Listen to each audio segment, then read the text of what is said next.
ሰላም ሰላም ቤተሰብ ሰላማችሁ ይብዛ። ይህንን በሚመስል መልኩ ሰርጉ ተቋርጧል ማለት ነው። ይህ ነገር መጨረሻውን ይመስላችኋል? እውነት በጣም ደስ የሚያስብ ፈገግታ ያለው እንትን ነው የገጠመው። ሙሉም ደግሞ በተስፋ እንደሚለቀቅ እና ተስፋ እናደርጋለን። በጉጉት ነገ ከምሽት እንደምትጠብቁ ተስፋ እናደርጋለን። ያለውን ነገር እናሳውቃችሁ ብለን ነው ማለት ነው። በእንደዚህ አይነት መንገድ ሰርጉን ለማቋረጥ የፈለገችውና ሔዋንዬና ቤዚ ያሰቡት ተሳክቶላቸዋል ማለት ነው። ይህንን ሰርግ ለማፍረስና ለማስተጓጎል ብዙ ሰው ጥሯል። እውነትም ተደርጎላቸዋል። በጣም ደስ በሚል አጋጣሚ ማለት ነው። የናታን እንግዲህ የሆነች ያቀዳት ነገር አለች። እሷን ለእናንተ መንገር የለብኝም፣ ሁላችሁም ስለምታውቁት ሰርፕራይዝ ትሆናላችሁ ብዬ ተስፋ አደርጋለሁ ማለት ነው። እሱም ምንድነው እንግዲህ የያፌት የአክስቶ ልጅ ነው። እንግዲህ አጋጣሚውን ሊጠቀሙበት የቻሉት ፂም በማውደድና በውበት በማፍሰሱ በእሷ አጋጣሚ ውሃውን እንዲጠጣው ተደርጓል። ውሃውንም ጠጥቶታል። የእንቅልፍ መድኃኒት ተሰጥቶት በዛ ውስጥ መድኃኒቶቹ ሰርተዋል ማለት ነው። ናቲና ዳግም በጣም ደስ ብሏቸዋል። እንዲሁም ቢኒያም በጣም በፈገግታ ተውጠዋል። በጣም ደስ በሚለው መልኩ ማለት ነው። በጣም አሪፍ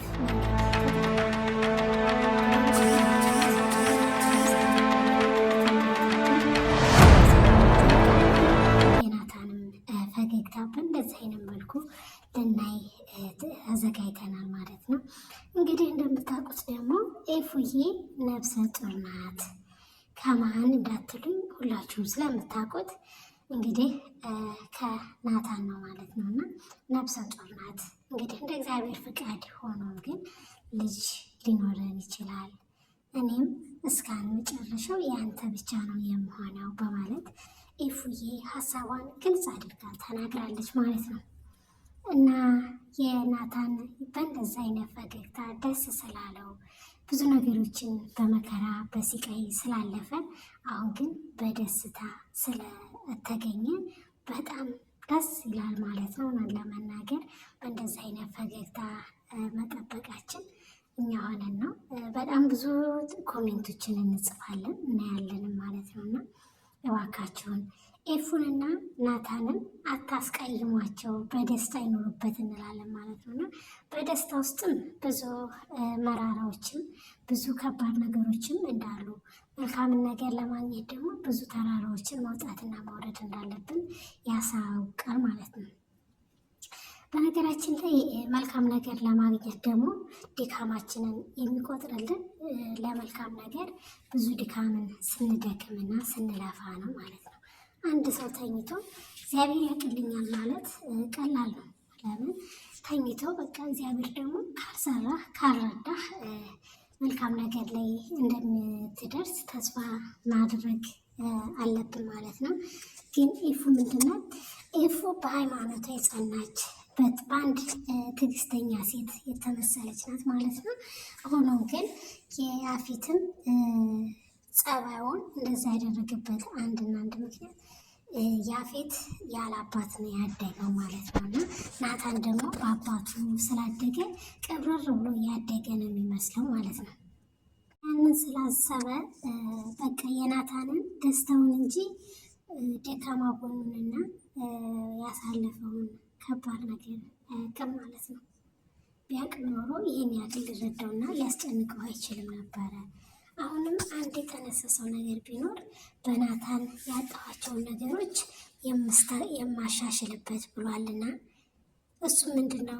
ሁላችሁም እንደምታውቁት አንድ ሚስጥር ደግሞ ቢኒ ወንድማችን ከዚህ ኃይለኛ ፍቅር ይዞታል ማለት ነው። እና እንደ ቀልድ የገቡበት መንገድ አንዳንዴ ቀጥታም ሊሆን ይችላል ማለት ነው። እና እንደ አጋጣሚ ሁላችሁም እንደምታውቁት በጣም የምጠላው ልጅ ነበረ ቢኒያም ማለት ነው። እና በተለይ በያፌት እጅ እንዳትወድቅ ብሎ እሷን ለመጠበቅ ያደረገው ሀሳብ ነበረ። ሆኖም ግን እንግዲህ ፍቅር ይዞታል። በጣም ይወዳታል፣ በጣም የሚያፈቅራት እሷም ገልጻለታለች ማለት ነው። ስትወደው ምን ይመጣ ይሆን በማለት ደግሞ ገኒ በጣም ጨንቋታል ማለት ነው። እና እኔ ቢኒያም ብቻ ዳጊ ብቻ አይደለም ልጄ፣ አንተም እኮ የባሌ አደራ ልጄ ነህ በማለት ሀሳቡን ተጋርተዋለች። እንዳትጎዳብ ይፈልጋለሁ ልጄ፣ እውነቱን ያወቀች እንደሆነስ ምን ይፈጸማል? ምን ይደረጋል? ብጣላህስ ልብህ ይሰበራል ስትል እንደ እናትነት ምክር መክረዋለች ማለት ነው። እና ቢኒ ግን በጣም ወዷታል፣ በጣም ያፈቅራታል ማለት ነው። እሷም ወደዋለች፣ ታፈቅረዋለች። ነገር ግን እሷ የምታውቀው እውነተኛ ፍቅረኛዋ እንደሆነ ነው ማለት ነው። እና በእውነተኛው መንገድ ደግሞ ስታስታውስ ምን ይሰማታል? ትጣለዋለች ወይስ በዚህ መንገድ ይቀጥላሉ የሚለውን አብረን እናያለን ማለት ነው። ወንድሟ ናታን ግን በዚህ ዙሪያ ግን ማውራት እንፈልጋለን። ወንድ ልጅ አትመኝ፣ ትጎጃለሽ በቃ እያለ ዳርዳሩን መክሯታል ማለት ነው ለእህቱ። ለዚህ ፂም እንደምትወደው እንደምታፈቅረው ነግረዋለች። እሱ ግን እናቴ ግን እየተሽኮረመመ እኔ በጣም ወዳታለሁ አፈቅራታለሁ እኮ እያለ ለገኒ የእናትነት ምክሩን እየመከራት እያዋያት ይገኛል ማለት ነው። ገኒም ግን እንዳለችው እንዳትጎዳብኝ እፈልጋለሁ፣ እውነቱን ስታውቅ እንዳትርቅህ እንዳትሸሽህ፣ የዛን ሰዓት ልብህ እንዳይሰበር አደራ። ዳግም ብቻ አይደለም ልጄ አንተም ልጄ ነህ በማለት ሀሳቧን ትጋራለች ማለት ነው። እናታችን ገኒዬ እውነት በጣም አስተዋይ ሴት እንቁ ሴት ናትና ለሁሉም አስተማሪ የሆነ ሀሳብ ነው የምትናገረው እና የምታስተውለው ነገሮች ለሁላችንም ትምህርት አለው ማለት ነው።